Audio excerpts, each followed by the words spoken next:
Subscribe करें हमारे channel बाबुल इल्म को और बेल आइकॉन को भी प्रेस कर दें ताकि हमारी आने वाली वीडियोस का आपको बआसानी पता चल जाए। बिस्मिल्लाहिर्रहमानिर्रहीम। रब्बि इश्रह ली सदरी व यस्सिर ली अमरी वहलुल उक़दतम मिन लिसानी यफ़क़हू क़ौली। आज से हम एसएम यूसुफ की कैलकुलस विद एनालिटिक ज्योमेट्री का आगाज़ करने जा रहे हैं।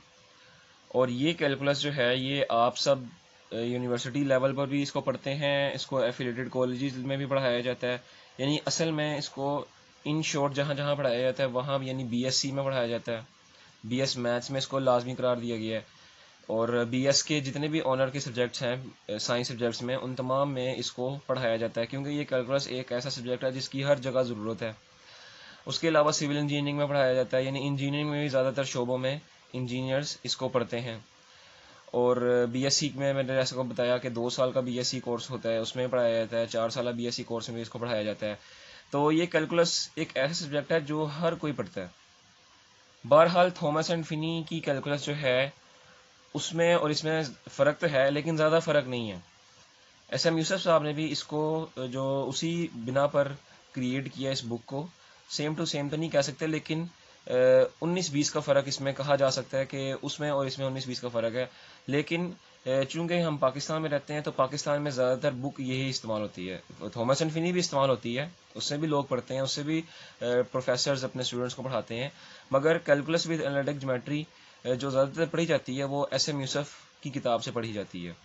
तो हम भी इसी किताब से पढ़ेंगे और देखते हैं कि इसमें सबसे पहला क्या टॉपिक है। इसमें आप देखें अपने पेज नंबर 1 पे देखें कि आपके पास सबसे पहला टॉपिक आ रहा है। जो सबसे पहला चैप्टर जो है वो है real numbers, limits and continuity. ये आपके पास पहला चैप्टर है और इस चैप्टर में आपको रियल नंबर्स के बारे में, लिमिट्स के बारे में एंड कॉन्टिन्यूटी के बारे में बताना पड़ेगा। तो इसमें हम देखेंगे कि इसमें क्या चीज़ आती है। सबसे पहले हम इसको कॉन्सेप्ट दर कॉन्सेप्ट इसको पढ़ेंगे कि इसमें कॉन्सेप्ट क्या क्या है। तो जो बच्चे बीएससी कर रहे हैं, जो बच्चे बीएस मैथ्स कर रहे हैं या बीएस ऑनर के किसी भी शोबे में है, साइंस शोबे में, आर्ट्स की बात नहीं कर रहा, साइंस के शोबे की बात कर रहा हूँ, तो वो इस सब्जेक्ट से इस्तेफादा हासिल कर सकते हैं। और इसके अलावा सिविल इंजीनियरिंग के बच्चे जो हैं और सिविल इंजीनियरिंग के अलावा बाकी जो भी इंजीनियरिंग के जितने भी शोबे हैं, इलेक्ट्रिकल इंजीनियरिंग के जो हैं, वो भी इससे इस्तेफादा हासिल कर सकते हैं क्योंकि इनमें वही टॉपिक्स हैं जो आप थॉमस एंड फिनी से करेंगे। बस ये है कि वो उसमें ज़रा एक्स्ट्रा ऑर्डनरी इंग्लिश इस्तेमाल हुआ है। इसमें पाकिस्तानी जैसे इंग्लिश बोली जाती है वो इंग्लिश का इस्तेमाल किया गया है। बहरहाल टॉपिक सारे सेम ही हैं, तो हम इसका आगाज़ करते हैं। सबसे पहले आपके पास जो चैप्टर नंबर 1 है, real numbers, limits and continuity, उसका जो आपके पास सबसे पहला टॉपिक है वो है द रियल नंबर सिस्टम। और रियल नंबर सिस्टम में आपके पास चंद एक डेफिनेशंस आती हैं, उनको हम समझेंगे। फिर उसके बाद आपके देखें आपके पास आता है axiom of addition and subtraction, फिर उसके बाद एक्सियम ऑफ मल्टीप्लिकेशन, उसके बाद मॉडुलस यानी मोड के बारे में आपने पढ़ना है। यूं ही थ्योरम ऑफ मॉडुलस के बारे में पढ़ेंगे। तो यूं चंद छोटी छोटी एग्जांपल जो डेफिनेशंस हैं उनको हम इस वीडियो में डिस्कस करेंगे और फिर आइंदा आने वाली वीडियोस में हम इनकी एक्सरसाइजेस के ऊपर बात करेंगे। तो चलें आज की इस वीडियो का आगाज़ करते हैं।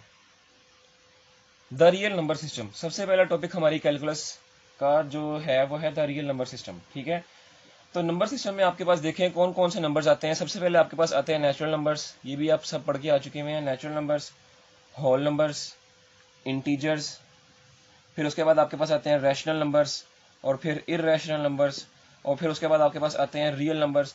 तो ये सारे वो नंबर्स हैं जो आपके रियल नंबर सिस्टम में आते हैं। और आप सब जानते हैं कि नेचुरल नंबर्स कहाँ से शुरू होते हैं, वो 1 से शुरू होते हैं और 100 ऑन चलते रहते हैं। ठीक है, उसके अलावा होल नंबर्स आपके 0 से शुरू होते हैं और 100 ऑन चलते रहते हैं। यूं आपके इंटीजर्स जो हैं वो क्या होते हैं, 0 प्लस माइनस 1 प्लस माइनस 2, और ये भी 100 ऑन चलते रहते हैं। इसके अलावा आपके पास रैशनल नंबर्स कौन से होते हैं, जो पी ओवर क्यू की फॉर्म में होते हैं। इसकी हम डिटेल पढ़ते हैं कि पी ओवर क्यू की फॉर्म में रैशनल नंबर्स के अलावा और क्या क्या होते हैं। और इररेशनल नंबर्स कौन से होते हैं, जो पी ओवर क्यू की फॉर्म में नहीं होते। और रियल नंबर्स क्या होते हैं, रैशनल नंबर्स और इररेशनल नंबर के यूनियन को रियल नंबर्स कहते हैं। लेकिन रियल नंबर्स के ऊपर यानी हम इन तीन नंबर्स के कलेक्शन के ऊपर हम इसको वाज़ेह तौर पर पढ़ेंगे, इनकी डेफिनेशन को दोबारा से पढ़ते हैं, इसको हम एक्सप्लेन करेंगे। बहरहाल अभी तो मैं आपको यही बता रहा हूँ कि ये हमने रियल नंबर सिस्टम में ये सब हमने पढ़े हुए हैं और पढ़ के आ चुके हैं, और यही हम आगे भी पढ़ेंगे। बहरहाल अब जो मैंने आपको बताया था कि मैं रैशनल नंबर, इर्रेशनल नंबर और रियल नंबर्स के टॉपिक को, इसके ऊपर डेफिनेशंस को मैं पढ़ाता हूँ, समझाता हूँ, तो आप उन्हें गौर से समझें, क्योंकि ये आपकी बुक में जो सबसे पहले मैं आपको दिखाता हूँ कि जो डेफिनेशंस लिखी हुई हैं, जो आपके पेज नंबर 1 पे हैं, वो आपको नज़र आ रही होंगी, वो देखेंगे ही लिखी हुई है नेचुरल नंबर्स। उसके बाद आप अपने देख सकते हैं, अगर आपके पास SM यूसुफ की बुक है तो आप देख सकते हैं कि उसमें ये रियल नंबर की definition, irrational numbers, rational numbers, तो ये हम लाजमी करेंगे, क्योंकि ये आपकी पेपर पॉइंट ऑफ व्यू के लिहाज से अहम डेफिनेशन है और इनके कॉन्सेप्ट आपको आने चाहिए। बहरहाल हम इसको आगाज़ करते हैं जी। तो सबसे पहले हम रैशनल नंबर्स की बात करते हैं, तो मैं इसकी आपको सबसे पहले सेट बिल्डर फॉर्म की नोटेशन में इसके लिख के दिखा देता हूँ कि रैशनल नंबर्स को हम जाहिर करते हैं क्यू से, और ये MCQs के तौर पर भी पूछा जा सकता है कि रैशनल नंबर को किससे जाहिर करते हैं, तो वो आपने बताना है कि रैशनल नंबर को क्यू से जाहिर करते हैं। इसके अलावा इसकी सेट बिल्डर फॉर्म है कि क्यू यानी रैशनल नंबर्स किसे कहते हैं कि x such that x where x belongs to p over q और p ओवर q का ताल्लुक इंटीजर से है, और यानी and q is not equal to 0, this is set builder form of rational number. इसको समझें क्या कह रहा है इसमें, कह रहा है x such that x where x belong to p over q belong to integer and q is not equal to 0, this is rational numbers set builder form। ये rational numbers की set builder form है, और इसी को आप definition के तौर पर भी इस्तेमाल कर सकते हैं। क्या डेफिनेशन यहाँ से बन सकती है कि ऐसे नंबर्स जो p ओवर q की फॉर्म में हों, और p ओवर q आपके पास p और q उनका ताल्लुक आपके पास इंटीजर्स से हो, और फ्रैक्शन में q 0 के इक्वल ना हो, तो उसको हम रैशनल नंबर्स कहते हैं। तो आपके पास यहाँ पे 2 पॉइंट्स आ रहे हैं कि सबसे पहले p ओवर q की फॉर्म में हो, 3 पॉइंट्स आ रहे हैं, सबसे पहले p ओवर q की फॉर्म में हो, p और q का ताल्लुक इंटीजर से हो, और q यानी डिनोमिनेटर हमारा 0 के बराबर ना हो, तो ऐसे नंबर्स को रैशनल नंबर्स कहते हैं। तो p और q की फॉर्म में तो आ गया, ठीक है, और p और q इंटीजर्स भी नहीं होने चाहिए, हमें इन दो बात इंटीजर्स होने चाहिए, सॉरी इंटीजर्स होने चाहिए, इन दो बात का पता चल गया। अब q 0 क्यों नहीं होना चाहिए, q 0 क्यों नहीं होना चाहिए, इसके ऊपर मेरी अलग सी वीडियो बनी है कि अगर डिनोमिनेटर 0 हो जाए तो नंबर पे क्या असर पड़ेगा, फ्रैक्शन पे क्या असर पड़ेगा, और ये इन्फिनिटी के यानी अनडिफाइंड क्यों होगा। तो इसको हम उस वीडियो पे मैं आपको डिस्क्रिप्शन में लिंक सेंड कर दूंगा, तो आप वहाँ से इसको समझें, वहाँ पे जाके देख लें। बहरहाल ये 3 पॉइंट्स इस सेट बिल्डर फॉर्म से पता चलते हैं। अब इसको मजीद एडवांस लेवल पर समझते हैं जाके। एडवांस लेवल की डेफिनेशन के मुताबिक आपकी रैशनल नंबर्स की डेफिनेशन क्या होगी कि ऐसे नंबर्स जो p ओवर q की फॉर्म में हों, और p ओवर q इंटीजर्स हों, और q 0 ना हो। इसके अलावा ऐसे नंबर्स जो टर्मिनेटिंग हों या नॉन टर्मिनेटिंग की टाइप रिकरिंग हो, उनको भी हम रैशनल नंबर्स कहते हैं। यानी ऐसे नंबर्स जो टर्मिनेटिंग हो, ठीक है, या नॉन टर्मिनेटिंग की टाइप, नॉन टर्मिनेटिंग की टाइप रिकरिंग हो, उनको भी हम रैशनल नंबर्स कहते हैं। अब आपको टर्मिनेटिंग, नॉन टर्मिनेटिंग, रिकरिंग का पता होना चाहिए, ठीक है। टर्मिनेटिंग किसे कहते हैं, टर्मिनेटिंग डेसिमल से मुराद ऐसे डेसिमल्स कि जिनमें डेसिमल पॉइंट के बाद 1 या 2 फिनाइट वैल्यूज मौजूद होती हैं, यानी उन वैल्यूज को, यानी उन फिनाइट डेसिमल पॉइंट के बाद उन वैल्यूज से हम बासानी फ्रैक्शन बना सकते हैं। मिसाल के तौर पर 3.67 डेसिमल पॉइंट के बाद एक महदूद वैल्यू है, यानी ये 2 वैल्यू है, इसके अलावा और कोई वैल्यू नहीं है। इसका मतलब हम यहाँ फ्रैक्शन को खत्म करके बासानी, सॉरी डेसिमल को खत्म करके बासानी फ्रैक्शन बना सकते हैं, यानी ये।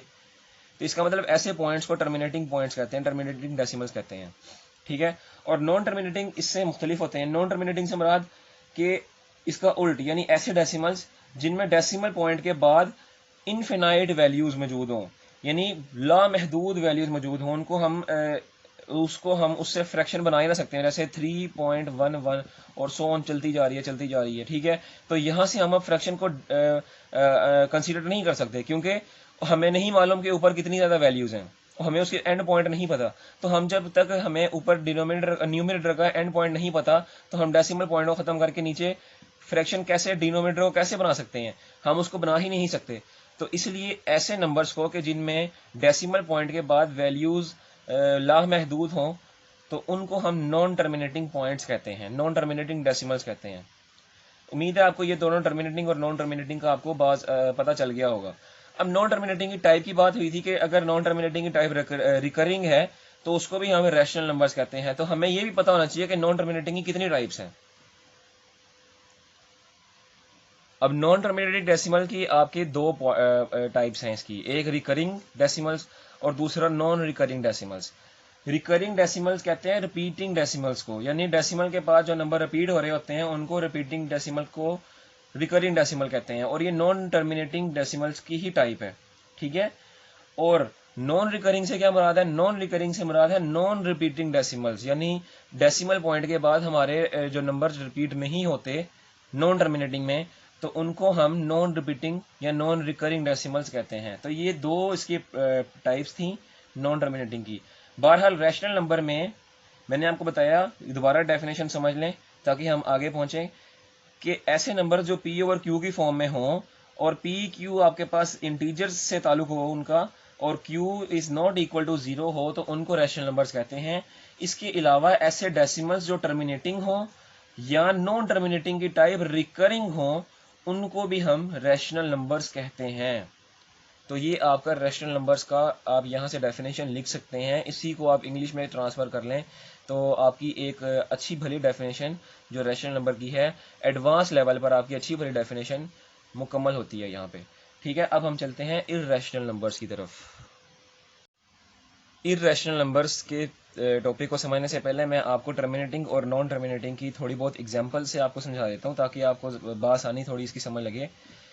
देखें, मैं इसकी एग्जांपल लिखता हूँ यहाँ पे। मैंने आपको क्या बताया, टर्मिनेटिंग डेसिमल ऐसे डेसिमल है जिसमें डेसिमल पॉइंट के बाद आपको महदूद वैल्यूज़ मिलती हैं। ठीक है, डेसिमल पॉइंट को और उसके बाद आपको महदूद वैल्यूज़ मिलती हैं, यानी उन डेसिमल पॉइंट को ख़त्म करके आप उसकी बासानी फ्रैक्शन बना सकते हैं। जैसे मैंने इसको पहले भी आपको एग्जांपल दी, उसकी उसी की तर्ज में आपको एक और एग्जांपल देता हूँ, जैसे 4.95। ठीक है, इस तरह की कोई एग्जांपल है तो आप यहाँ 3 कर लें, चलें इस तरह 3 पॉइंट वाली डेसिमल के बाद 3 नंबर ले लें, तो आप देखें डेसिमल पॉइंट के बाद आपके पास एक महदूद नंबर है, इसके अलावा ये कैरी ऑन नहीं है। ठीक है, तो इस तरह के डेसिमल को हम टर्मिनेटिंग डेसिमल कहते हैं। और आप देखें कि हम इस डेसिमल के पॉइंट को ख़त्म करके हम इसका बासानी फ्रैक्शन बना सकते हैं। क्यों? क्योंकि हमें मालूम है कि न्यूमरेटर में हमारे पास उतनी ही वैल्यूज़ है जिसका हम फ्रैक्शन के तौर पर डिनोमिनेटर में हम उसका बना सकते हैं। अगर हमें नहीं पता होता, मिसाल के तौर पर हमारे पास होती 4.55 और चलता रहता, तो अब हमें नहीं पता कि ऊपर कितनी वैल्यूज़ हैं।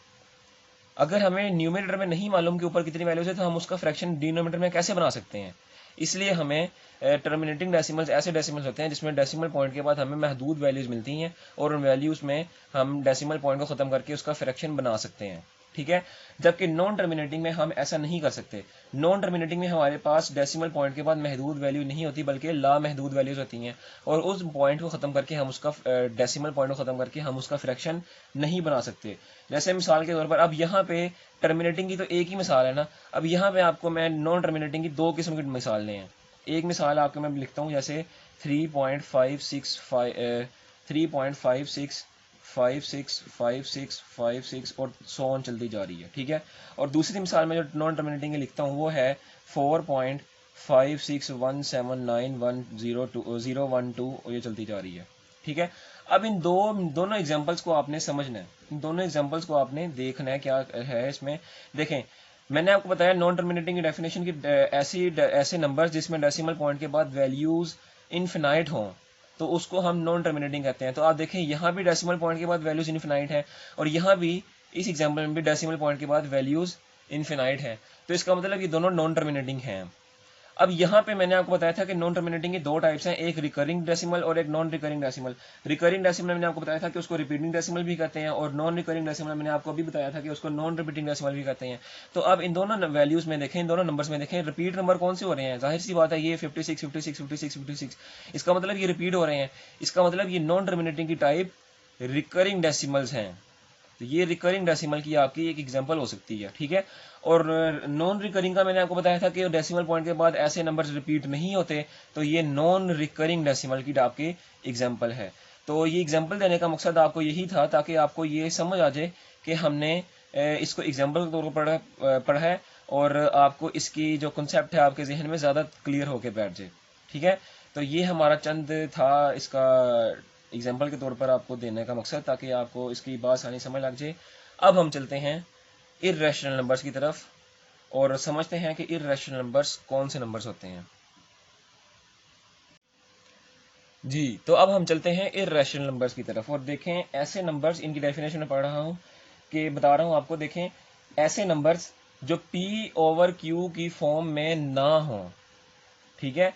ऐसे नंबर्स जो P ओवर Q की फॉर्म में ना हो उनको इर्रेशनल नंबर्स कहते हैं। और इर्रेशनल नंबर्स को MCQ पर पूछा जा सकता है कि इर्रेशनल नंबर्स को हम किससे जाहिर करते हैं, तो वो Q प्राइम से जाहिर करते हैं हम इर्रेशनल नंबर्स को, ठीक है।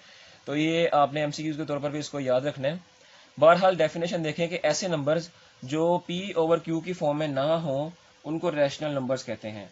और एडवांस लेवल पे अगर हम इसकी डेफिनेशन को देखें तो ऐसे नंबर्स जो P ओवर Q की फॉर्म में ना हो, इसके अलावा नॉन टर्मिनेटिंग की टाइप नॉन रिकरिंग हो, उनको भी हम इर्रेशनल नंबर्स कहते हैं। यानी हमने पीछे पढ़ा नॉन टर्मिनेटिंग की दो टाइप्स थी, रिकरिंग और नॉन रिकरिंग। तो रिकरिंग डेसिमल होगा तो वो रैशनल नंबर्स कहलाएंगे, और अगर नॉन रिकरिंग डेसिमल होगा तो वो इर्रेशनल नंबर्स कहलाएंगे। तो यहाँ मैं आपको लिख देता हूँ कि रैशनल नंबर्स के लिए सबसे पहली शर्त है कि P ओवर Q की फॉर्म में नहीं होने चाहिए। दूसरी शर्त यह है कि वो नॉन टर्मिनेटिंग की टाइप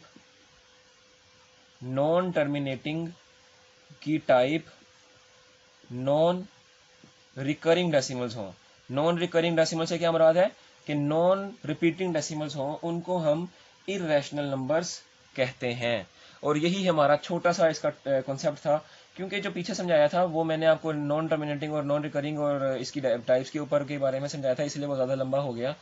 तो इर्रेशनल का छोटा सा टॉपिक था यही कि ऐसे नंबर जो P ओवर Q की फॉर्म में ना हो और इसके अलावा नॉन टर्मिनेटिंग डेसिमल्स की टाइप नॉन रिकरिंग डेसिमल्स में से हों, तो ऐसे नंबर्स को इर्रेशनल नंबर्स कहते हैं। अब आपकी बुक पे इर्रेशनल नंबर के जो टॉपिक है उसमें एक आपको कंसेप्ट दिया गया है, वो देखें। कह रहे हैं कि n को अगर हम कोई भी नंबर कंसीडर कर लें, ठीक है, और वो कह रहा है कि वो नंबर 0 से बड़ा हो और परफेक्ट स्क्वायर ना हो, यानी नॉट अ परफेक्ट स्क्वायर हो, नॉट परफेक्ट स्क्वायर हो, तो वो नंबर हमारा इर्रेशनल नंबर। तो यानी उसका अगर नॉट अ परफेक्ट स्क्वायर है तो उसका अगर हम स्क्वायर रूट वाली टर्म लेंगे, तो उसका स्क्वायर रूट लेंगे तो वो हमारे पास इर्रेशनल नंबर के तौर पर लिखा जाएगा, यानी वो हमारे पास इर्रेशनल नंबर्स होगा में से होगा। जैसे कि 2 है। अब देखें ये 2 जो एग्जांपल है ये आपकी बुक में ही लिखी हुई है, तो उसी को मैं फॉलो कर रहा हूँ कि 0 से बड़ा है, ठीक है, और नॉट परफेक्ट स्क्वायर है, यानी ये परफेक्ट स्क्वायर नहीं है। तो इसका अगर हम स्क्वायर रूट लें तो आपके पास जो वैल्यू आएगी वो आपके पास आएगी 1.414213.562, यानी ये रिपीटिंग डेसिमल है, यानी नॉन टर्मिनेटिंग डेसिमल इसका आंसर आया है। रिपीटिंग नहीं, सॉरी, नॉन टर्मिनेटिंग, ठीक है, यानी ये एक नॉन टर्मिनेटिंग डेसिमल है। तो देखें ऐसा नंबर जो n से बड़ा हो लेकिन परफेक्ट स्क्वायर ना हो, उसका स्क्वायर रूट लेंगे तो हमारे पास वो जो स्क्वायर वाली टर्म होगी वो हमारे पास इर्रेशनल नंबर होगा, ठीक है। और इस तरह इसको हम अप्रोक्सीमेट से जाहिर करते हैं। इसके लिए हम अप्रोक्सीमेटली का सिंबल यूज करते हैं, ये भी आपकी बुक में लिखा हुआ है, ठीक है। बहरहाल इन नंबर्स को हम इर्रेशनल नंबर्स कहते हैं, ठीक है। तो आप देखें कि ये कौन से टाइप है, ये रिकरिंग डेसिमल है कि नॉन रिकरिंग है। तो टर्मिनेटिंग ना, टर्मिनेटिंग है, लेकिन रिकरिंग डेसिमल है कि नॉन रिकरिंग। तो रिकरिंग मैंने आपको बताया था कि वो कहते हैं रिपीटिंग डेसिमल को, और नॉन रिकरिंग नॉन रिपीट को कहते हैं। तो ये रिपीट नहीं हो रहा, इसका मतलब ये non terminating type non recurring decimal है, ठीक है। तो ये आपके पास इर्रेशनल नंबर्स के तौर पर आता है। उसके अलावा आपके कहा गया है कि पाई जो है इसकी अप्रोक्सीमेट वैल्यू क्या है। इसकी अप्रोक्सीमेट वैल्यू आपके पास आती है, वो है 3.141592654, ये आपके पास इसकी वैल्यू आती है। तो क्या ये वैल्यू इर्रेशनल है तो जाहिर सी बात है, ये देखें पाई जो है ये भी एक इर्रेशनल नंबर है। इसकी वैल्यू देखें, इसकी वैल्यू देखें, नॉन टर्मिनेटिंग वैल्यू है और नॉन टर्मिनेटिंग इन टाइप नॉन रिकरिंग डेसिमल है, तो इसका मतलब ये भी एक इर्रेशनल नंबर के तौर पर हमारे पास लिया जाता है।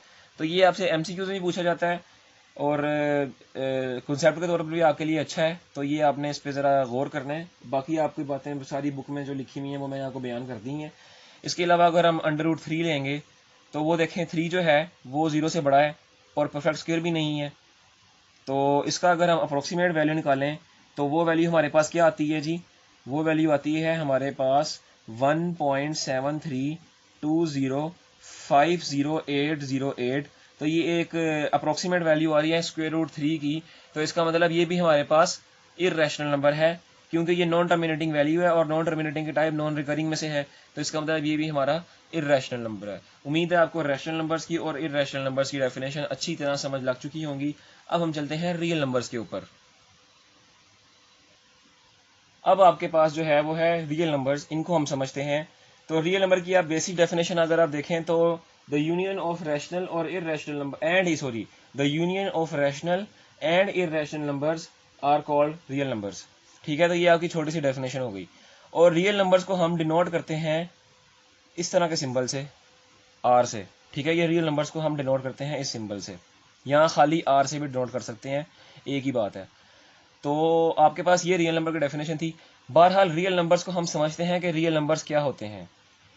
अगर हम किसी भी नंबर यानी रियल नंबर को हम समझते हैं, देखें कि अगर मैं किसी भी नंबर का स्क्वायर लूँ, किसी भी नंबर का स्क्वायर लूँ और मेरे पास एक पॉजिटिव इंटीजर आंसर आए, तो इसका मतलब वो नंबर जिसका मैंने स्क्वायर लिया है वो नंबर रियल नंबर्स का नंबर है, यानी वो नंबर रियल नंबर्स में से है। जैसे मिसाल के तौर पर -1, इसका मैं स्क्वायर लूँ तो मेरे पास आंसर क्या आता है, +1।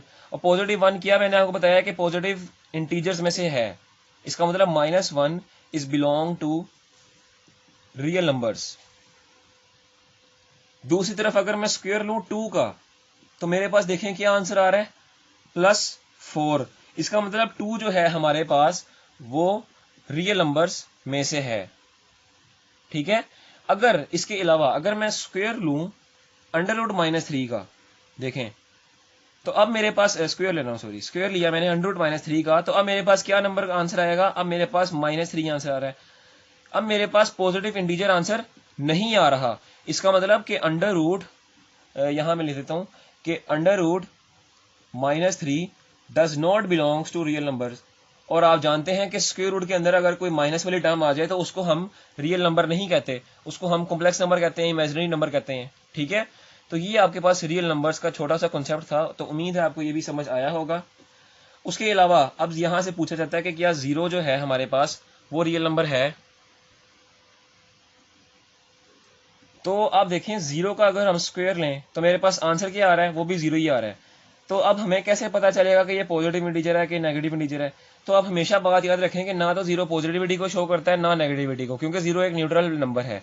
लेकिन 0 को अक्सर जो लिया जाता है वो पॉजिटिव ही शो किया जाता है, पॉजिटिव ही कंसीडर किया जाता है। तो इसलिए रियल नंबर को जो 0 है वो भी रियल नंबर्स में शामिल है, तो इसलिए आप कहेंगे कि 0 भी बिलोंग करता है रियल नंबर्स में से।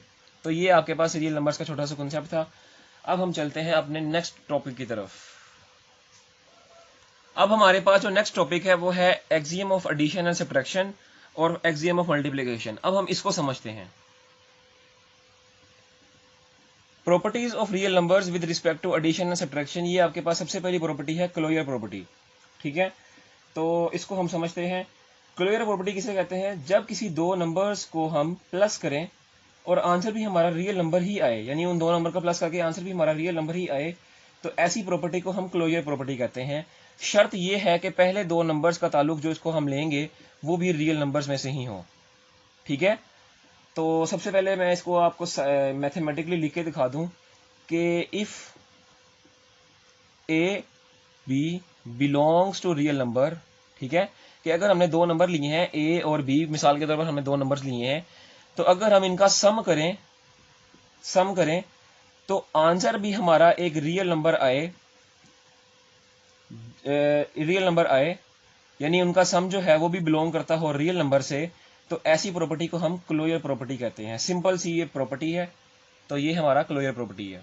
ठीक है, यानी क्या, दोबारा से समझ लें कि जब किसी दो रियल नंबर्स को हम ऐड करें तो उसका आंसर भी हमारा रियल नंबर्स ही हो, यानी रियल नंबर्स में से ही हो, तो उस प्रॉपर्टी को हम क्लोजर प्रॉपर्टी कहते हैं। ये थी क्लोजर प्रॉपर्टी। अब हम चलते हैं नेक्स्ट प्रॉपर्टी की तरफ। दूसरी प्रॉपर्टी हमारे पास है एडिटिव आइडेंटिटी। अब सबसे पहले आपको पता होना चाहिए आइडेंटिटी किसे कहते हैं। आइडेंटिटी कहते हैं ऐसा नंबर जो किसी दूसरे नंबर से ऑपरेट हो तो उस नंबर पे कोई असर ना पड़े, उस नंबर को आइडेंटिटी कहते हैं। ठीक है, ऑपरेट होने से क्या मुराद है? ऑपरेट होने से मुराद है कि प्लस या माइनस हो रहा हो तो उस नंबर पे कोई फर्क ना पड़े, तो ऐसे नंबर को आइडेंटिटी कहते हैं। तो मिसाल के तौर पर मैं 2 लिखता हूँ यहाँ पे। अब इसके साथ में कोई ऐसा नंबर ऑपरेट करूँ कि उसको ऑपरेट करने से उस नंबर पे कोई फर्क ना पड़े, तो वो क्या नंबर हो सकता है? तो वो 0 ही हो सकता है ना, कि उस 0 को मैं प्लस करूँ या माइनस करूँ तो मेरे पास नंबर पे कोई फर्क नहीं पड़ता, आंसर 2 ही आएगा। तो इसका मतलब 0 जो है ये वो नंबर है जिससे उस नंबर को कोई फर्क नहीं पड़ा, तो 0 हमारे पास आइडेंटिटी है। इसके अलावा कोई भी ऐसा नंबर नहीं है जिससे मैं किसी भी नंबर के साथ ऑपरेट करूं तो उसके ऊपर कोई फर्क ना पड़े। उसके ऊपर लाजमी फर्क पड़ेगा 0 के अलावा। अगर 0 के अलावा कोई भी नंबर है तो वो दूसरे नंबर पे वो लाजमी फर्क डालेगा। तो 0 ही ऐसा नंबर है जिसको हम आइडेंटिटी कहते हैं। यहाँ आप बात ज़हन में रखें कि मैंने एडिटिव आइडेंटिटी की बात कर रहा हूँ, तो इसलिए मैंने ऑपरेट का मतलब लिया है प्लस या माइनस। मैंने मल्टीप्लिकेशन की या डिविजिबिलिटी की अभी बात नहीं की। तो अभी हम एडिटिव आइडेंटिटी की बात कर रहे हैं, इसलिए 0 एडिटिव आइडेंटिटी है। ठीक है, मल्टीप्लिकेटिव आइडेंटिटी की हम अभी बात नहीं कर रहे हैं, वो मैं आगे आपको बताऊंगा। तो अभी 0 जो है वो एडिटिव आइडेंटिटी है, क्योंकि 0 ऐसा नंबर है कि जिसमें हम कोई भी नंबर प्लस या माइनस करें तो उस नंबर पे कोई फर्क नहीं पड़ता। तो इसलिए 0 एक आइडेंटिटी है। और ये कौन सी आइडेंटिटी है? ये एडिटिव आइडेंटिटी है। तो ये हमारे पास एडिटिव आइडेंटिटी थी, तो उसको हमने पढ़ा। अब हम चलते हैं अपने नेक्स्ट प्रॉपर्टी की तरफ। नेक्स्ट प्रॉपर्टी है हमारी एसोसिएटिव प्रॉपर्टी। और एसोसिएटिव प्रॉपर्टी कैसी प्रॉपर्टी है? कह रहा है अगर हमारे पास 3 नंबर्स हों, if a b c, we have a b c 3 numbers, these 3 numbers belong to real numbers, यानी इन तीनों का ताल्लुक भी रियल नंबर्स से हो। ठीक है, तो उसको एसोसिएटिव प्रॉपर्टी तब कहेंगे जब ये तीनों नंबर आपस में ऐड हों, लेकिन ऐड की शर्त एडिशन की, ऐड या माइनस हो। ठीक है, लेकिन एडिशन की या सब्ट्रैक्शन की शर्त क्या है? वो शर्त है कि ए बी सी आपस में ऐड हों। उसकी शर्त ये है, यानी ए बी सी आपस में ऐड हो कि पहले ये फैक्टर ऐड हो, फिर उसके बाद ये नंबर से ऐड हो, और दूसरी तरफ अगर ये फैक्टर ऐड हो फिर उससे तीसरा नंबर ऐड हो, तो इनमें कोई फर्क नहीं पड़ता। इस प्रॉपर्टी को हम कहते हैं एसोसिएटिव प्रॉपर्टी। शर्त ये है कि तीनों नंबर्स का ताल्लुक रियल नंबर से होना चाहिए। अगर रियल नंबर से इनका ताल्लुक नहीं है तो एसोसिएटिव प्रॉपर्टी आपकी शो नहीं होगी। तो ये आपकी एसोसिएटिव प्रॉपर्टी थी। अब हम चलते हैं नेक्स्ट प्रॉपर्टी की तरफ। अब हमारे पास जो प्रॉपर्टी आती है वो है एडिटिव इनवर्स की। ठीक है, एडिटिव इनवर्स क्या है कि इसमें हमने सिर्फ क्या करना है, इसमें गिवन वैल्यूज के साथ जो साइन है उसको तब्दील कर देना है। अगर प्लस है तो माइनस कर देना है, अगर माइनस है तो प्लस कर देना है। ठीक है, तो ये हमने एडिटिव आइडेंटिटी में काम करना है। अच्छा, तो इसमें आगे क्या करना है? इसमें आगे हमने ये करना है कि ऐसा नंबर, ये प्रॉपर्टी आप देखें कि ऐसा नंबर, मिसाल के तौर पर हमें नंबर दिया गया है ए, तो इसको हम इसी के एडिटिव इनवर्स में क्या करना होता है कि अगर प्लस का नंबर है तो उसको हमने उसके माइनस के नंबर से हमने उसको ऑपरेट कर देना है, यानी माइनस ए में इसको ऑपरेट कर देना है ये। तो ऐसा नंबर कि उसको उसके एडिटिव इनवर्स से ऑपरेट करें, हमारे पास आइडेंटिटी आंसर आए। आइडेंटिटी क्या है? 0। अब यहाँ पे मैं आपको बताना चाहता हूँ कि आप पढ़ के आए हैं 9-10 में कि आइडेंटिटी किसे कहते हैं? आइडेंटिटी कहते हैं 1 को। ठीक है, लेकिन आप याद रखें कि अगर हमारे पास एडिशन के मामले में आइडेंटिटी पूछी जा रही है, एडिशन या सब्ट्रैक्शन के मामले में, तो आइडेंटिटी कहते हैं 0 को। ठीक है, और अगर हमसे पूछा जा रहा है मल्टीप्लिकेशन या डिवाइड के बारे में हमसे पूछा जा रहा है, उसकी प्रॉपर्टीज की बात हो रही है, तो वहां पे आइडेंटिटी हमारे पास क्या है? वहां पे आइडेंटिटी हमारे पास 1 है। तो आपने ये बात हमेशा याद रखनी है। तो यहाँ पे क्या था? यहाँ पे है कि अगर आपके पास यहाँ मैं इसको दोबारा लिखता हूँ कि अगर आपके पास एक नंबर दिया गया है जिसका ताल्लुक रियल नंबर्स में से है, तो उसको उसी के, यानी उसको उस नंबर को आप उसी के एडिटिव इनवर्स से ऑपरेट करें। अब ये देखें a प्लस का है, इसका एडिटिव इनवर्स क्या होगा? वो होगा -a। उसको उसी के एडिटिव इनवर्स से आप ऑपरेट करें, ये मैंने ऑपरेट कर दिया, तो मेरे पास आइडेंटिटी आंसर है। आइडेंटिटी कौन सी? एडिटिव आइडेंटिटी आंसर है। जीरो को हम कहते हैं एडिटिव आइडेंटिटी, ठीक है। जीरो को हम कहते हैं एडिटिव आइडेंटिटी, और वन को हम कहते हैं मल्टीप्लिकेटिव आइडेंटिटी।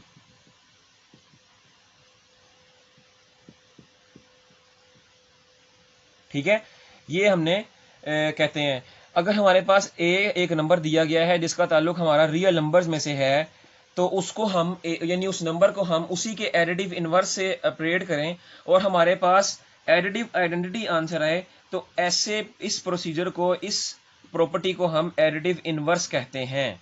ये हमारा एडिटिव इनवर्स था।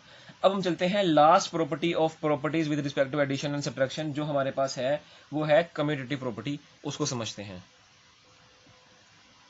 Properties of real numbers with respect to addition and subtraction की हमारे पास लास्ट प्रॉपर्टी है कम्यूटेटिव प्रॉपर्टी। तो कम्यूटेटिव प्रॉपर्टी हमारे पास क्या है? कम्यूटेटिव प्रॉपर्टी आप जानते हैं कि a प्लस बी हो तो b प्लस ए, यानी इस तरह की कोई प्रॉपर्टी है तो उसको कम्यूटेटिव प्रॉपर्टी कहते हैं। यही असल में कम्यूटेटिव प्रॉपर्टी है।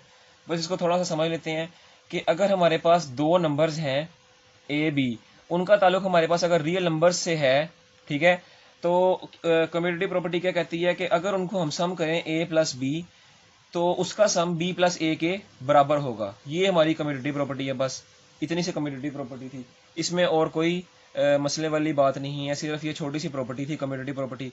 अब हम चलते हैं अपने next topic, properties of real numbers with respect to multiplication, उसको समझते हैं।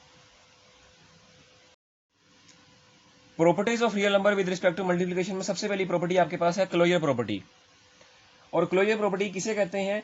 कह रहा है कि जब किसी दो नंबर्स की मैं डेफिनेशन पढ़ रहा हूं कि जब किसी दो रियल नंबर्स को हम मल्टीप्लाई करवाएं और आंसर भी हमारे पास रियल नंबर्स में से ही हो, तो ऐसे नंबर को, उस प्रॉपर्टी को क्लोजर प्रॉपर्टी कहते हैं। ठीक है, मिसाल के तौर पर अगर हमारे पास दो नंबर्स हैं ए बी जो बिलोंग करते हैं रियल नंबर्स में से, ठीक है, तो उन दोनों नंबर्स को मल्टीप्लाई करवाएं और आंसर भी हमारा, ये मल्टीप्लाई करवाया, आंसर भी हमारा रियल नंबर्स में से ही हो, तो ऐसी प्रॉपर्टी को हम कहते हैं क्लोजर प्रॉपर्टी। तो ये हमारी छोटी सी क्लोजर प्रॉपर्टी थी विद रिस्पेक्ट टू मल्टीप्लिकेशन। अगली प्रॉपर्टी हमारे पास है एसोसिएटिव प्रॉपर्टी। एसोसिएटिव प्रॉपर्टी, इस प्रॉपर्टी में क्या है? इसमें कह रहा है कि अगर हमारे पास तीन नंबर्स हैं, if we have three numbers a b c जिनका ताल्लुक रियल नंबर्स से है, तो ऐसे नंबर्स को अगर हम मल्टीप्लाई करवाएं तो हमारा आंसर सेम आएगा। शर्त ये है कि पहले हम इस फैक्टर को मल्टीप्लाई करवाएं इस नंबर से, फिर हम इस फैक्टर को मल्टीप्लाई करवाएं इस नंबर से, तो आंसर एक ही आएगा। शर्त क्या है कि तीनों नंबर का ताल्लुक रियल नंबर से होना चाहिए। ये हमारी एसोसिएटिव प्रॉपर्टी है। तो ये छोटी सी प्रॉपर्टी थी associative property with respect to multiplication. अब हमारे पास जो नेक्स्ट प्रॉपर्टी आती है वो आती है मल्टीप्लिकेटिव आइडेंटिटी।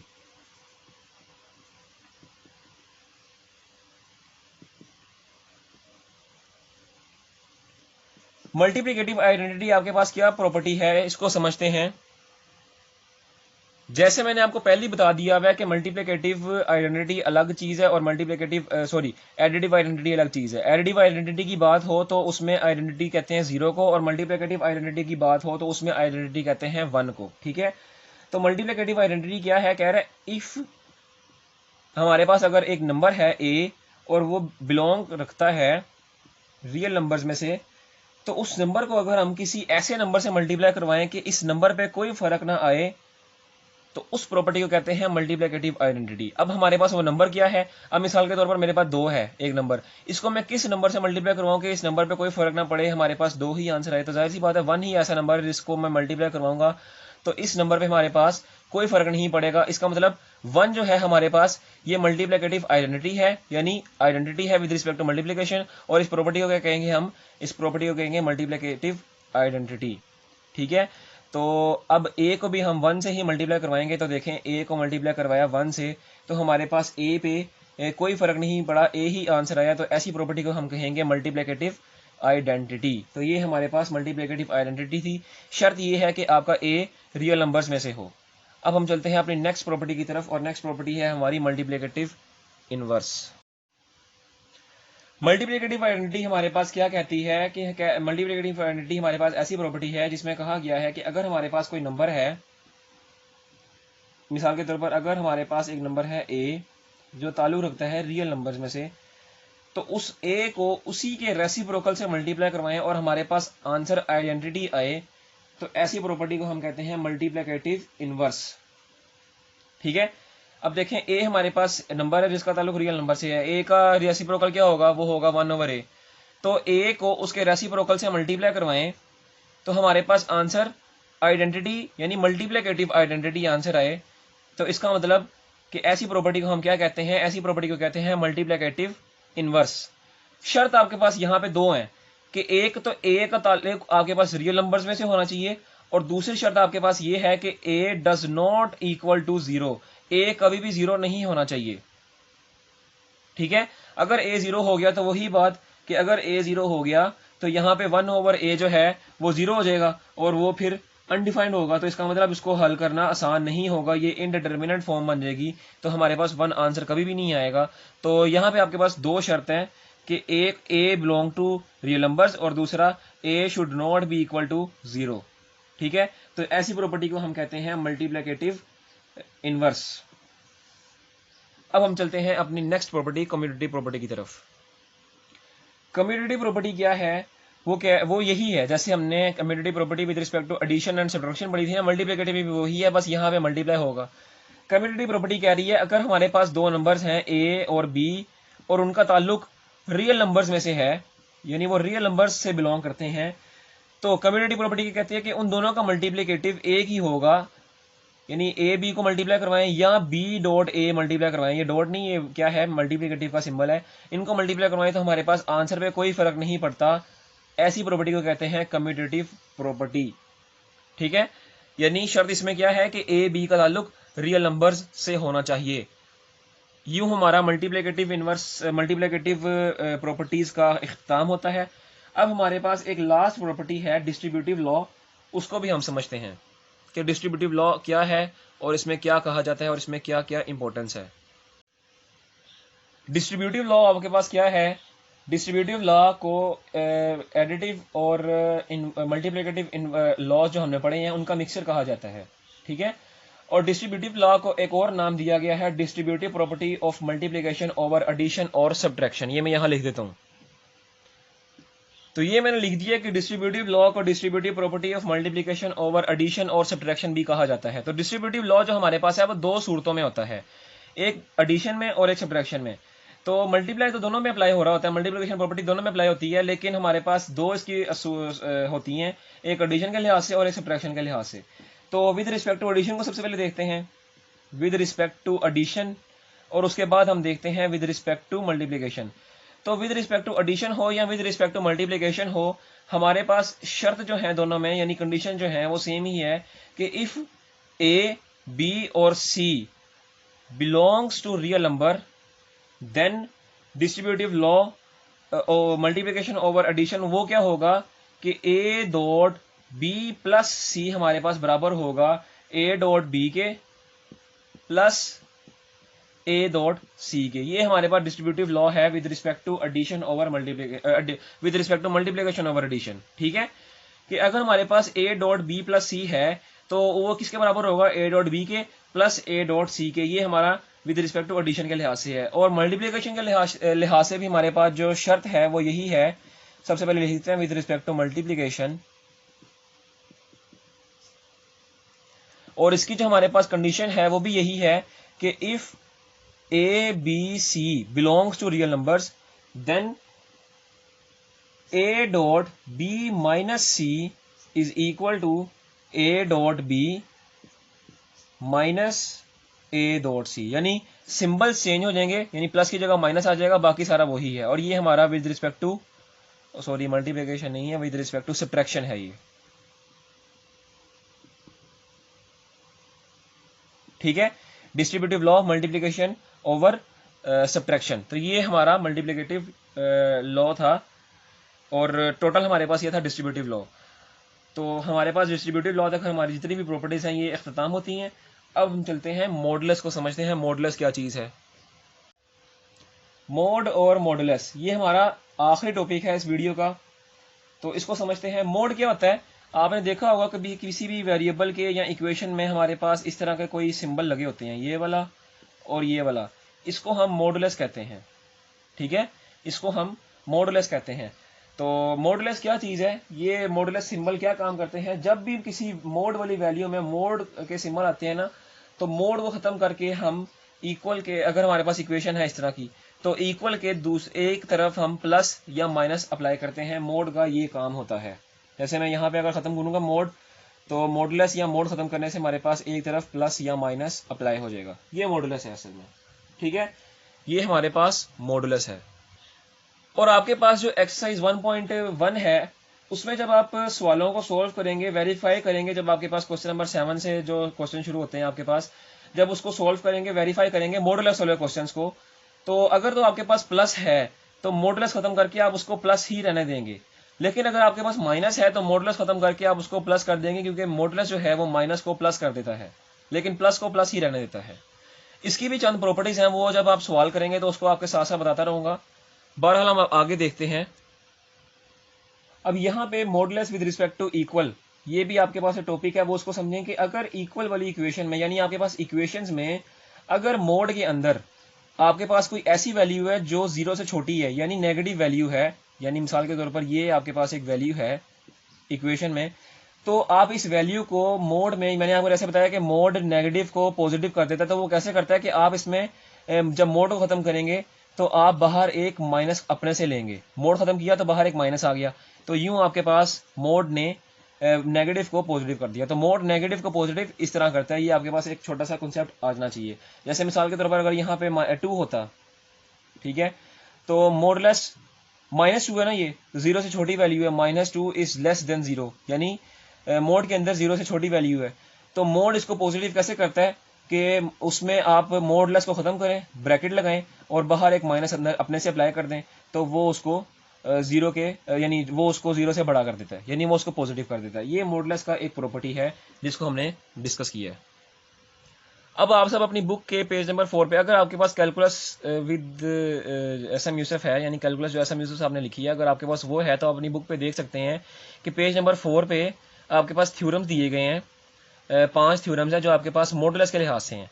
तो ये थ्योरम्स एमसीक्यूज में भी पूछे जाते हैं, बट के एमसीक्यूज के लिहाज से बहुत अहम थ्योरम्स हैं, और ये आपके एक्सरसाइज में भी सवाल में शामिल होंगे, और उसमें आपको ये इनकी मदद से आपने सवालों को हल करना होगा। तो सबसे पहला थ्योरम आपके पास है modulus x is equal to 0 if and only if x is equal to 0। ये आपके मैं समझाता हूँ ये क्या चीज़ है। दूसरा थ्योरम आपके पास है मॉडुलस x माइनस का is equal to modulus x is equal to for all x is equal to 0। ये अभी मैंने आपको बताया है कि मॉडुलस के अंदर अगर 0 से छोटी वैल्यू हो यानी नेगेटिव हो तो वो मॉडुलस उसको प्लस कर देता है, और अगर प्लस वाली ही कोई वैल्यू हो मॉडुलस के अंदर तो वो पॉजिटिव को कुछ नहीं करता, नेगेटिव नहीं करता, वो पॉजिटिव को पॉजिटिव रहने देता है। इसलिए उसने यहाँ पे लिखा है कि क्योंकि देखें ना, मॉडुलस को अगर x पॉजिटिव है तो वो x के ही बराबर है, और अगर मॉडुलस नेगेटिव है तो वो भी x के बराबर है। इसने लिखा है कि ये दोनों वैल्यू जो है वो आपस में बराबर है, क्योंकि मॉडुलस माइनस वाली वैल्यू को पॉजिटिव कर देता है और पॉजिटिव वाली जो वैल्यू होती है वो तो पॉजिटिव होती ही है। ठीक है, तो इसलिए उसने लिखा है कि ये दोनों बराबर हैं। उसके बाद आपके पास तीसरा थ्योरम है कि मॉडुलस के अंदर अगर दो वैल्यूज मल्टीप्लाई हो रही हो तो उसको आप अलग-अलग मल्टीप्लाई कर सकते हैं। जैसे मिसाल के तौर पर ये मैं आपको समझाता हूँ अलग-अलग ताकि आपको समझ लगे। चौथी आपके पास जो प्रॉपर्टी है वो कह रहा है अगर a 0 से बड़ा है या बराबर है और मॉडुलस में अगर a 0 से छोटा है या बराबर है तो उसकी जो प्रॉपर्टी आपके पास लगेगी वो ये है। पहली वाली प्रॉपर्टी और ये वाली प्रॉपर्टी में ज़्यादा फर्क नहीं है, ये मैं आपको अभी समझाता हूँ। और लास्ट प्रॉपर्टी आपके पास है मॉडुलस x प्लस वाई, और अगर आपके पास ये हो तो आप इसको अलग-अलग कर सकते हैं। अब इनको समझते हैं। ये प्रॉपर्टी मैंने आपको पॉइंट आउट करवा दी है, इनको अब हम समझते हैं कि इसमें क्या कहा जा रहा है। जो पहली प्रॉपर्टी है आपके पास वो है modulus x is equal to 0, और उसने आगे लिखा हुआ है इफ एंड ओनली इफ। इसका क्या मतलब है? इफ एंड ओनली इफ का मतलब है बोथ बेसिस से पीछे और बेसिस के आगे, यानी जो आपको बेस दिया है उससे पीछे भी और उससे आगे भी। तो ये थ्योरम आपके पास है, उसमें आपके पास एक कांस्टेंट दिया हुआ है, और इसको आप कैसे करेंगे ये देखें। मिसाल के तौर पर आपको कह रहा है ये मॉडुलस है, तो मैंने आपको बताया था कि अगर मॉडुलस को खत्म करें तो आपके पास दूसरी तरफ आपके पास प्लस और माइनस अप्लाई हो जाता है। तो इसको प्लस को आप लिखेंगे कैसे कि इसको आप प्रॉपर्टी को इस तरह शो करेंगे कि x ग्रेटर देन और लेस देन आपको लिखेंगे, और एक को आप -0 लिख देंगे और एक को आप 0 लिख देंगे प्लस के लिहाज से। इफ एंड ओनली का मतलब है कि इफ एंड ओनली इफ का मतलब है कि ये आपके पास बेस है, इससे पिछली बेस और इससे अगली बेस, इसका मतलब है इफ एंड ओनली इफ। यानी इफ एंड ओनली का मतलब क्या है, बेस से पिछला नंबर और बेस से अगला नंबर, ये है। ये आपका पहला थ्योरम है। और ये थ्योरम आपके पास जो है वो यही कहता है कि अगर आपके पास मॉडुलस एक्स है, और ये मैं आपको दूसरे किसी कांस्टेंट से समझाता हूँ क्योंकि जीरो पे तो प्लस माइनस शो ही नहीं करता, जीरो तो न्यूट्रल है। अगर मैं आपको इस तरह समझाता हूँ तो आपके पास वो कह रहा है कि ये आपके पास अगर प्रॉपर्टी है, जो आपके पास प्रॉपर्टी है वो इस तरह है, तो मॉडुलस उसको क्या करेगा, सॉरी ये इक्वल है, इफ एंड ओनली इफ का मतलब आपको मैंने समझा दिया है। तो मॉडुलस उसको प्लस और माइनस से आप उसको अप्लाई करेंगे, तो क्योंकि जीरो पे प्लस और माइनस अप्लाई नहीं होते तो x इक्वल टू 0 होगा। ये आपकी पहली प्रॉपर्टी है, ठीक है, क्योंकि जीरो के ऊपर प्लस माइनस अप्लाई नहीं होते, ये आपकी पहली प्रॉपर्टी है, तो x आपका उसी तरह रहेगा। अब हम चलते हैं दूसरी प्रॉपर्टी के ऊपर। अगर ये प्रॉपर्टी आपको समझ नहीं लगी तो दोबारा देखें कि अगर मैंने आपको बताया कि मॉडुलस को जब हम ये इस तरह का कोई इक्वेशन हो तो हम क्या करते हैं, मॉडुलस को खत्म कर देते हैं और इक्वल के दूसरी तरफ हम उसमें प्लस और माइनस अप्लाई कर देते हैं, ठीक है। तो यहाँ पे देखें जीरो तो न्यूट्रल है, उस पर प्लस माइनस अप्लाई नहीं कर सकते, तो इसलिए उसने लिख दिया कि अगर हमारे पास modulus x is equal to 0 होगा तो हमारे पास वो क्या आएगा, x इज इक्वल टू 0 के बराबर, सॉरी 0 के बराबर ही आएगा। ये हमारा पहली प्रॉपर्टी है। इफ एंड ओनली इफ का जो मतलब था वो मैं आपको आगे समझा देता हूँ, यहाँ आपको समझ नहीं लगेगी, यहाँ आपको मिक्सचर हो जाएगा, वो मैं आपको आगे समझाता हूँ। बहरहाल दूसरी प्रॉपर्टी आपके पास मॉडुलस की है, mod minus x is equal to mod x, ठीक है। अब ये दोनों बराबर कैसे हैं, ये आपको कैसे नजर आ रहा है कि बराबर है, आप कहेंगे कि ये माइनस वाली वैल्यू है, ये पॉजिटिव वाली वैल्यू है। तो मैंने आपको अभी बताया है कि मॉडुलस जो होता है वो नेगेटिव वाली वैल्यू को प्लस कर देता है, और मैंने आपको प्लस करके भी दिखाया है कैसे प्लस करता है। और मॉडुलस जो होता है वो पॉजिटिव वाली वैल्यू को नहीं छेड़ता, वो उसको पॉजिटिव ही रहने देता है। इसलिए उसने कहा है कि ये देखें, ये वैल्यू भी असल में पॉजिटिव हो जाएगी और ये वैल्यू भी असल में पॉजिटिव हो जाएगी, तो दोनों बराबर आएंगी। इसलिए उसने कहा है कि अगर ये दोनों बराबर हैं तो ये प्रॉपर्टी भी आपकी इक्वल है, और यही आपके मॉडुलस का दूसरा थ्योरम है, ठीक है। अब हम चलते हैं मॉडुलस के तीसरे थ्योरम की तरफ। तीसरी प्रॉपर्टी जो आपके पास मोड की है वो कह रहा है कि अगर मोड में आपके दो नंबर्स मल्टीप्लाई हो रहे हो, और शर्त ये है कि उन दोनों नंबर्स का ताल्लुक आपके पास रियल नंबर से हो, और वो दोनों मोड के अंदर मल्टीप्लाई हो रहे हो, तो मोड उसकी प्रॉपर्टी है कि मोड उसको अलग अलग ऑपरेट करके मल्टीप्लाई करवा सकता है। यानी आपके पास एक्स और वाई मोड के अंदर मल्टीप्लाई हो रहे हैं तो आप उसको अलग अलग, यानी मोड एक्स ले लो और मोड वाई ले लो और उनको मल्टीप्लाई करवाओ, तो आपका आंसर दोनों में सेम आएगा। ये आपकी तीसरी प्रॉपर्टी है। अब हम चलते हैं नेक्स्ट प्रॉपर्टी 4 की तरफ। जो प्रॉपर्टी 4 है आपकी, ये प्रॉपर्टी है आपकी समझने वाली, और यही प्रॉपर्टी आपकी एक्सरसाइज में भी इस्तेमाल होती है। इफ एंड ओनली इफ का भी इसमें कॉन्सेप्ट आपके आ जाएगा। देखें ये प्रॉपर्टी क्या प्रॉपर्टी है, कह रहा है अगर मॉडुलस वैल्यू जो आपके पास है मॉडुलस एक्स, अगर वो लेस देन है किसी भी नंबर से, तो इसको आप कैसे अप्लाई करेंगे। देखें इसको आप खत्म करेंगे तो आपके पास क्या आएगा, जाहिर सी बात है आपके पास x is equal two plus minus A apply हो जाएगा, और यहाँ पे इक्वल नहीं आएगा, यहाँ पे आएगा less than, x less than plus minus a. तो इसके ऊपर कैसे प्रॉपर्टी अप्लाई करेंगे, इफ एंड ओनली इफ का क्या मकसद है इसमें, वो आप समझेंगे। देखें अगर आपके पास मॉडुलस x लेस देन ए हो तो आप इसको अप्लाई करेंगे, x बेस रहेगी आपकी, लेस देन, ग्रेटर देन, यहाँ आप प्लस कर देंगे, यहाँ आप माइनस ए कर देंगे, ये आपके पास मॉडुलस की प्रॉपर्टी अप्लाई हो जाएगी। और आपका यहाँ पे इफ एंड ओनली इफ का क्या मतलब है, इफ एंड ओनली इफ का मतलब है बेस से पीछे और बेस से आगे, यानी बेस से पिछली वैल्यू और बेस से अगली वैल्यू, ये है आपकी इफ एंड ओनली इफ का मतलब, ठीक है। तो कह रहा है कि अगर हमारे पास मॉडुलस है किसी भी नंबर का और वो किसी कांस्टेंट से छोटा है, ठीक है, तो वो आपके पास किसके बराबर होता है, वो आप बराबर तो नहीं कह सकते, यानी उसकी प्रॉपर्टी आपके पास किसकी क्या प्रॉपर्टी होती है, वो आपके पास ये होती है कि बेस आपकी वो रहती है, और उससे क्योंकि ये देखें ना मॉडुलस को खत्म करेंगे तो यहाँ पे आपके पास क्या आ जाएगा, प्लस माइनस ए आ जाएगा, ठीक है। तो वो जो एक्स होगा वो छोटा होगा प्लस ए से, और वो एक्स जो होगा वो बड़ा होगा आपका नेगेटिव ए से। तो ये आपके पास मॉडुलस की चौथी प्रॉपर्टी है, और ये प्रॉपर्टी आपकी एक्सरसाइज में इस्तेमाल होनी है, और ये नहायत अहम प्रॉपर्टी है एमसीक्यूज के लिहाज से, शॉर्ट क्वेश्चन के लिहाज से, दोनों के लिहाज से। अब हम चलते हैं लास्ट प्रॉपर्टी 5 की तरफ। जो 5 प्रॉपर्टी है, फिफ्थ प्रॉपर्टी है मॉडुलस की, वो क्या है, वो भी मल्टीप्लिकेटिव की तरह है कि अगर हमारे पास मोड के अंदर दो वैल्यूज ऐड हो रही हैं तो उनको हम अलग से ऐड करवा सकते हैं, ठीक है। वो इसके बराबर भी आ सकता है और वो उसका आंसर इससे बड़ा भी आ सकता है, ठीक है। यहाँ पे इसका क्या मतलब है कि इसका आंसर इससे बड़ा भी आ सकता है, यानी ये छोटा हो सकता है इन दोनों वैल्यूज से, या दोनों के बराबर भी आंसर आ सकता है। शर्त आपके पास क्या है कि आपकी शर्त यह है कि जो दोनों नंबर्स आपके मल्टीप्लस हो रहे हैं उनका ताल्लुक आपका रियल नंबर से होना चाहिए। ठीक है, तो ये मॉडुलस की कुछ प्रॉपर्टीज थी, थ्योरम्स थे, ये आपके एमसीक्यूज के और शॉर्ट क्वेश्चन के लिहाज से अहम तरीन थ्योरम्स थे, और जो हमने आज पढ़ा वो आपके लिए एक अहम तरीन टॉपिक साबित होगा। तो उम्मीद है आपको ये लेक्चर समझ आया होगा। बहरहाल अब हम अपना जो एक्सरसाइज 1.1 का है वो नेक्स्ट वीडियो में आगाज़ करेंगे। तो जितने भी स्टूडेंट्स आप मेरा टॉपिक समझे हैं, ये वीडियो देखी है, तो वो तो एक्सरसाइज 1.1 उनके लिए कुछ मुश्किल नहीं होगी। तो जो एक्सरसाइज 1.1 को मैं आपको शुरू करने में भी बता दूंगा कि एक्सरसाइज 1.1 शुरू करने से पहले आप ये वीडियो देखें, क्योंकि ये आपकी कॉन्सेप्चुअल वीडियो है और थ्योरी भी थी इसमें शामिल। तो ये हमारा इस वीडियो का इख्तिताम होता है और नेक्स्ट वीडियो में हम इंशाल्लाह एक्सरसाइज 1.1 का आगाज़ करेंगे। उम्मीद है कि आप सबको मेरा आज का ये लेक्चर समझ आया होगा, पर फिर भी किसी बच्चे को कोई बात समझ नहीं आई तो वो मुझसे मेरे व्हाट्सएप नंबर पर रब्ता करके पूछ ले, मैं आपको आपके सवालों के जवाब दिया करूंगा। अगली वीडियो में फिर मुलाकात होगी, तब तक के लिए इजाज़त दीजिए। अल्लाह हाफिज़।